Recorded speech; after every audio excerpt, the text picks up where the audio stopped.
Have you ever wondered about the full story of slavery? The version many of us learn in school often starts with the transatlantic slave trade, focusing on Europeans enslaving Africans. While that chapter is undeniably brutal and significant, it's only one part of a much larger, more complex global history that spans millennia and touches nearly every corner of the world. Today, we're going to uncover some of the untold stories of slavery, looking beyond the familiar narrative to understand its true, pervasive nature throughout human history. This isn't just about a single race or a single time period, it's a human story, and it's more complicated than you might think. Let's start by defining what we're talking about.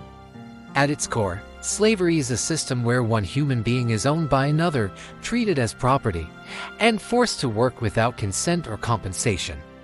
The owner has total control over the enslaved person's life, labor, and even their children. This fundamental concept has appeared in countless forms across different cultures. One of the earliest recorded legal codes, the Code of Hammurabi from ancient Mesopotamia, dating back to around 1750 BC, already had laws regulating slavery. This tells us that slavery wasn't a new idea even then, it was an established institution. In ancient societies like Egypt, Greece, and Rome, slavery was widespread and integral to the economy.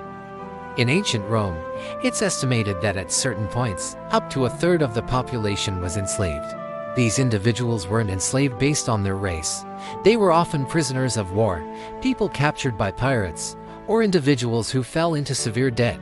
They built monumental structures, worked in mines, toiled on farms, and served in households. Some were even highly educated tutors or administrators. Their experience was brutal, but it was largely a matter of status and misfortune, not skin color. Now, let's journey east. The Arab slave trade, which predates the European transatlantic trade by centuries, was one of the longest and most extensive in history. Spanning from the 7th century well into the 20th, it moved millions of people. It had two major routes: the Trans-Saharan route, which transported people from West Africa to North Africa, and the Indian Ocean route, which took people from the East African coast to the Middle East, the Arabian Peninsula, and even to parts of Asia.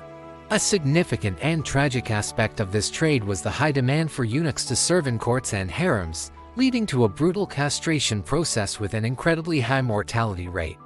The victims of this trade were predominantly East African, but also included Europeans captured by Barbary pirates along the Mediterranean coasts.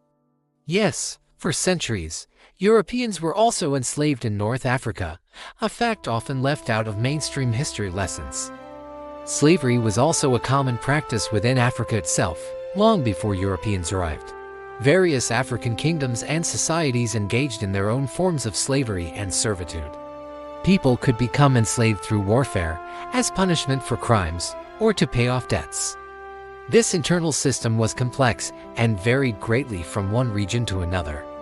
In some cases, enslaved people could earn their freedom, own property, or even marry. However, when European traders arrived on the West African coast in the 15th century, they tapped into these existing networks.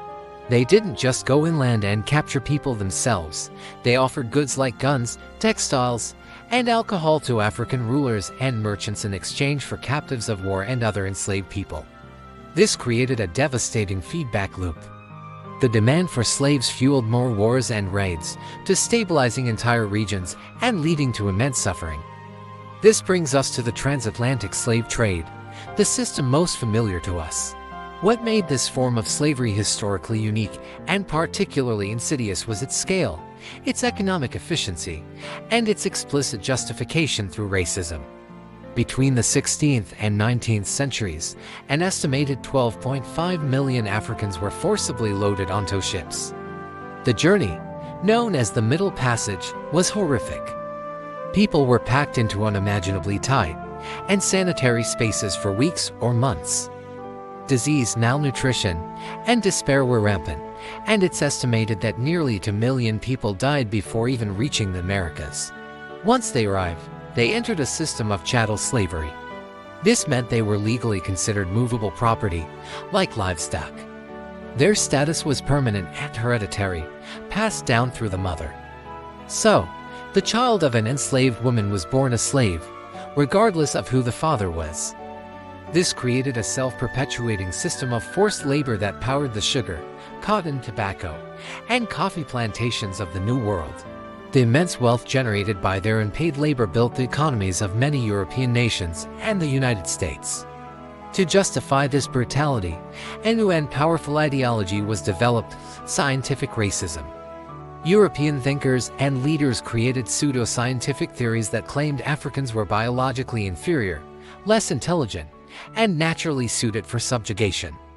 This was a deliberate attempt to dehumanize an entire group of people to make their exploitation morally acceptable to the public. It was this fusion of slavery with racial ideology that created a legacy of systemic racism we are still grappling with today. But the story doesn't end there. Did you know that Native American populations were also enslaved? From the earliest days of Columbus's arrival, European colonists captured and forced indigenous people into labor in mines and on plantations. This practice continued for centuries, often alongside the enslavement of Africans. In fact, many colonies had laws governing the enslavement of both Native Americans and Africans. This part of history is often overshadowed, but it was a brutal reality for countless indigenous communities. Even after formal abolition movements gained traction in the 19th century, forms of free labor continued. In the United States, after the Civil War, systems like sharecropping and convict leasing trapped many African Americans in conditions that were slavery in all but name. Former slaves were often arrested for minor or fabricated offenses and then leased out to private companies to work for free. In other parts of the world, colonial powers used indentured servitude, bringing millions of laborers from India and China to work in colonies across the globe under contracts and conditions that were often exploitative and coercive. And here's the most sobering part: slavery is not just a thing of the past. According to modern estimates, there are over 50 million people living in conditions of modern slavery today. This includes forced labor in factories and farms, debt bondage where people are forced to work to pay off an impossible debt, human trafficking for sexual exploitation, and forced marriage. It exists in every country, hidden in plain sight, in the supply chains of products we use every day. Understanding the full, global history of slavery is crucial. It shows us that no single group has a monopoly on victimhood or perpetration. It was a human institution, practiced by many cultures against many others. However, acknowledging this complexity does not diminish the unique horror and lasting legacy of the race-based chattel slavery system of the transatlantic trade. The ideologies created to justify it have had a profound and enduring impact on our world. By learning these untold stories, we can see how power, greed, and dehumanization have operated throughout history. It challenges us to look critically at the narratives we've been taught and to recognize the deep roots of the inequalities we still see today. The history of slavery is a dark and difficult part of our shared human story, but it is a story we must fully understand if we hope to build a more just and equitable future for everyone. Thank you for watching. If you found this video enlightening, please hit the like button, subscribe to our channel for more deep dives into history, and share your thoughts in the comments below. See you next time.